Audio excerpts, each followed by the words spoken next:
The question of housing is one of the major problems this country faces. By and large, blacks live in substandard housing.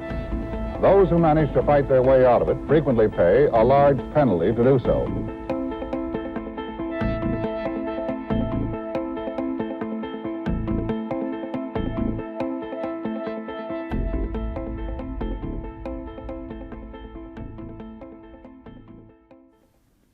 I came from Birmingham, Alabama, but I came to Chicago for a better living and a job. I bought here, this house, in '58. It ain't nothing to brag about, but it's mine. My name is Clyde Ross. I was born in Clarksville, Mississippi. I bought this house in 1958. I moved in this house in 1957. It was mostly a white area. And when they said that the niggers was coming, they didn't say black, they said the niggers was coming. And they just start moving away.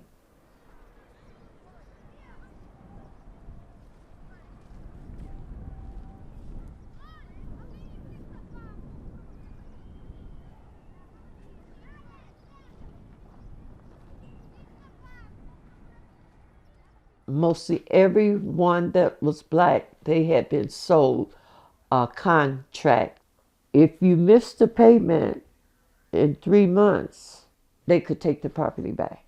No lawyer, no nothing could help you. That was it. There are blocks like this scattered throughout the Lawndale section of Chicago's West Side ghetto. The people who live here bought their homes from real estate speculators at double or triple their value, and they bought on contract because they couldn't get conventional or FHA mortgages. Under the contract, the buyer makes installment payments at high interest, but he bills no equity. If he defaults on even one payment at any time during the contract, he loses the property and everything he's paid into it. Go pay $26,000 and the house was worth $12,000. That means I was overcharged quite a bit. And the contract situation was so bad until if something broke down, you had to fix it. You had to pay your water and gas and electric and the taxes and everything else, but you didn't have no ownership. How could we be charged like that if that wasn't a law? And how would the law let them do this? But they said it was their property. They had a choice to sell it at whatever price they wanted to. And if you bought it, then that was on you. Worked 3 jobs. I worked at Campbell Soup, post office, and I delivered pizzas for 4 to 5 years. I get home at 10 o'clock every night, leave home at 6 o'clock every morning. Kids be asleep, they don't see me.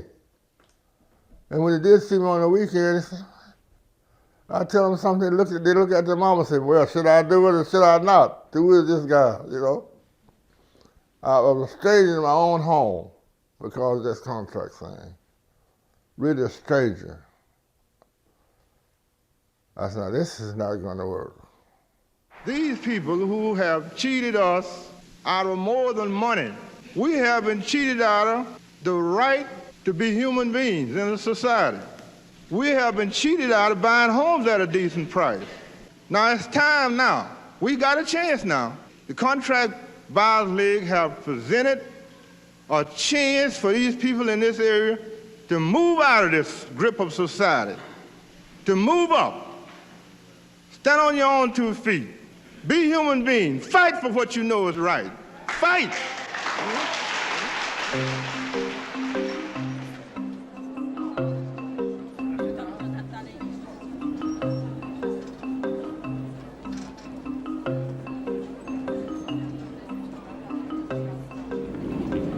I really believe that, ultimately what we're after is some kind of communication among human beings, but that can only be affected when people can approach each other on the basis of equality. Yeah, but even though you are keeping within the law, this is really war, isn't it? Yes, it is.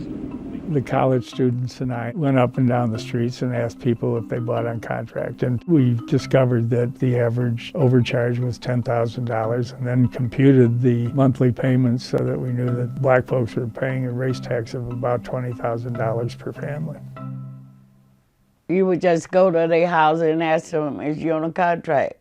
Some of them say, I don't know, some of them didn't want to talk to you. And they would say, no, I'm on a mortgage. But when they bring the paper, I know it wasn't no mortgage, because that's what I had, a piece of paper.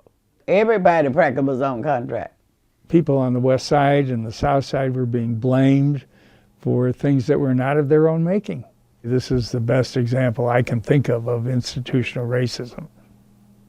White folks created the ghetto. And it drives me crazy today even that we don't admit that.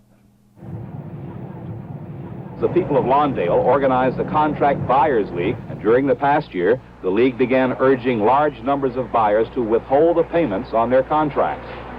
By withholding the payments, the league has managed to renegotiate, enabling the buyer to build equity and saving him an average of $10,000.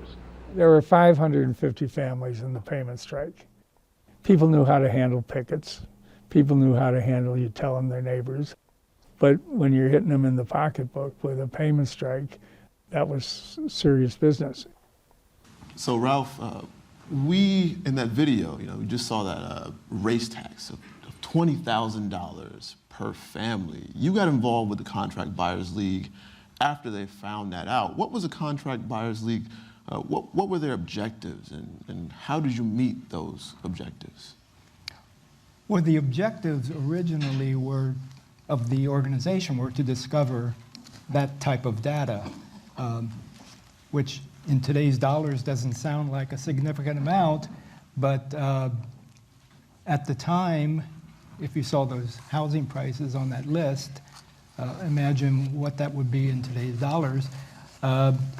It amounted to roughly a 75% markup on average between what the sellers paid for the property, often just days earlier, and turned around and sold it to a black family at an inflated rate.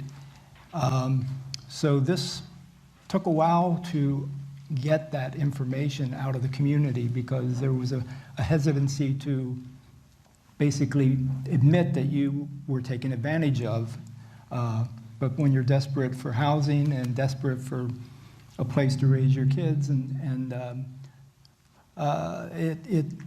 people do desperate things, and sometimes you may not even think it's a viable solution, but you sign on the dotted line and you had a house. Only later did they find out that they and their neighbors were really the result of a, if not illegal, certainly unethical campaign by blockbusters and people who were willing to take advantage of them because of the color of their skin. So you had a house, but you weren't building equity, right? Exactly. And so how were people, when the Contract Buyers League decided to act against it, they were withholding their payments, correct? That was not the initial step, but the effort, the documentation was made of what the difference between the buying and selling price, and presented to them, or to the sellers, I guess, and requesting that they renegotiate the contracts and make them closer to a mortgage, if not in fact an actual mortgage, except for one individual apparently who had a come to Jesus moment and woke up, and his wife convinced him that they had overcharged. They had cheated the buyers, and the rest of the real estate folks just said, we're not. It's legal. They signed it. Tough nails, if you will. And so when they resisted any effort to renegotiate, that is when this tactic came up of we will withhold our payments, our monthly payments. We will make them into an escrow account So the money is there. It's not that we're trying to avoid paying the money, but we will not give it to them. And that eventually enticed a number of the others to enter into renegotiations of the contracts. You say essentially that this was considered to be a legal practice. You did take legal action, correct? There was a lawsuit? There was a lawsuit, actually two of them, one for the West Side community and later on for a group of homeowners in the South Side.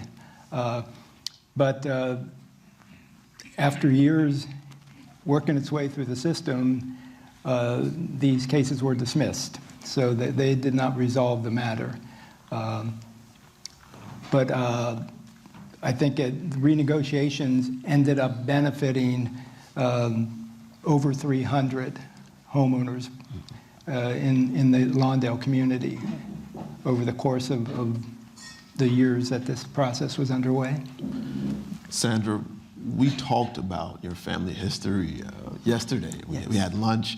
You were telling me about the roots of your family in Mississippi and how they come up and get this home that's considered a part of the American dream, Correct. but it's on contract. Yes.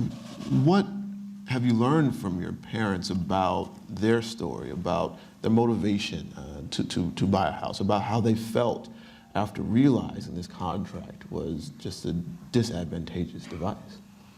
Well, remember, I also indicated that my parents actually hid us from a lot of what was going on. But in asking questions later on, and just the unfairness of what happened, they just always told us to fight for what you believe in. And that's what they did, and they came out on top. And do you think there was a sense of, in North Lawndale, other communities, a sense of maybe shame that they had been hoodwinked? Oh, absolutely. Mm-hmm. Absolutely. My dad even, he just told my mom, do not go to those meetings. And she was like, no, I'm going. This has to be done. She went anyway? She went anyway. And how the situation, what